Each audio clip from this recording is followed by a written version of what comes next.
said a lot about the role of the media in a so-called democracy. I'm wondering how you see the role of our educational system, what it's doing right now, what forces are driving it, and what constraints are on it, and how should it operate? Mm-hmm. Well, I quoted the Trilateral Commission view of the educational system, namely it's a system of indoctrination of the young. And I think that's correct. It's a system of indoctrination of the young. That was the way the liberal elites regard it, and they're more or less accurate. So the educational system is supposed to train people to be obedient, conformist, not think too much, do what you're told, stay passive, don't cause any crises of democracy, don't raise any questions, and so on. That's basically what the system is about. Even the fact that the system has a lot of stupidity in it, I think, has a function. You know, it means that people are filtered out for obedience. If you can guarantee lots of stupidity in the educational system, you know, like stupid assignments and things like that, you know that the only people who will make it through are people like me and like most of you, I guess, who are willing to do it no matter how stupid it is, because we want to go to the next step, you know. So you may know that this assignment is idiotic and the guy up there couldn't think his way out of a paper bag, but you'll do it anyway because that's the way you get to the next class. And you want to make it, and so on and so forth. Well, there are people who don't do that, you know. There are people who say, I'm not going to do it, it's too ridiculous, you know. Those people are called behavioral problems, or something like that. They end up in the principal's office, or in the streets, or selling drugs, or whatever. And all of this is a technique for selection for obedience. And I don't know how to prove this, but I have a feeling that when you go to the elite universities, you find more obedience and conformity. Probably because you're getting the students who were better able to do it. You know? Well, all of that is functional. That's the way it works. And it works right through graduate school. I mean, by the time you get to graduate school, it's already a little more varied because some real contradictions develop in the system. The problem is that you can't have progress this way. You know, now, especially in the sciences and engineering, that's a problem because the corporations need science and engineering. You know, if you don't have innovation, you're really in trouble. So they have to encourage creativity and independence because you can't get anywhere if you just copy what somebody told you. You have to be challenging things all the time, challenging everything, you know, and thinking new thoughts and so on. And there you got a real contradiction.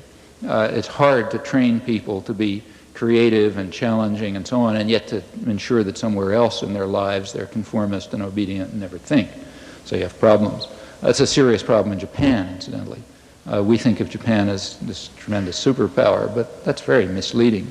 Japan, for example, is very poor in science, for example, and they're aware of it. And part of the reason is it's part of the same thing that makes them good workers, obedient workers. It's a very obedient society, very deferential and conformist society. And one effect of that is that you know there are real constraints against independent, free thinking, and you see it in the sciences very clearly.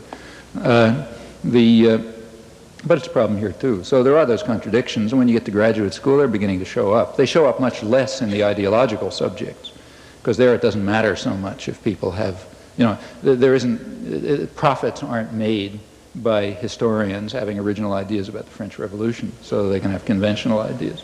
And that means that the pressure to try to support innovation and freedom is much less, and the pressures for conformity, on the other hand, are much greater, because in the ideological subjects it begins to be dangerous if people think the wrong thoughts.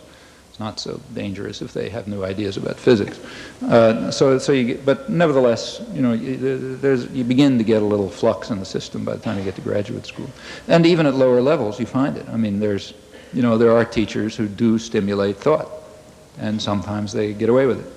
And all the way through, you know, if people are learning things, you just can't control, you can't make them just regurgitate what they heard. Now, there's a lot of pressure to turn the schools into the Marine Corps, and there's a lot of support for it. For example, there's this bestseller last couple of years by Alan Bloom.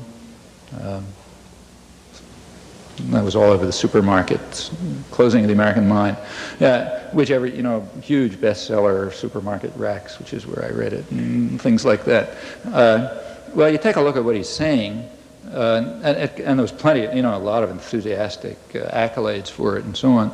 He was saying that a couple of us smart guys will decide what the great thoughts are, and every student will memorize them, and that's education. Okay. Well, I mean, that's a way to turn people into pure automata. I mean, even if they happen to pick the great thoughts, there is no way less likely to get anybody to think about those thoughts than to make that the curriculum. That finishes them off, and I think that's the purpose, really. I mean, the purpose is just to impose authority, Here's the great thoughts. All this other stuff is rubbish. Just learn those and you're okay. I'll pick them, you memorize them. That's basically the line. Now, of course, that's the opposite of education. I mean, that's the way you study Talmud or something like that. But it's very popular, and I think it reflects the same concern over the crisis of democracy. In fact, Bloom himself was extremely, the incident that really got to him was a case in Cornell where he was a professor, where some black students took over one of the buildings. And he said that's just like the Nazis, it's back to the Nazis. He has a whole business about the Nazis and so on and so forth.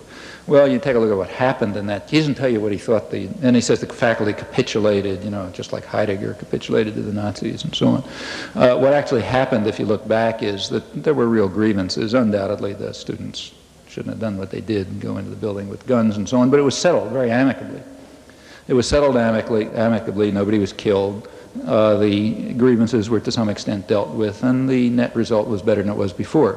Well, he doesn't tell you what he thought they should have done, but it's sort of implicit. I mean, I guess they should have bombed the place or something like that.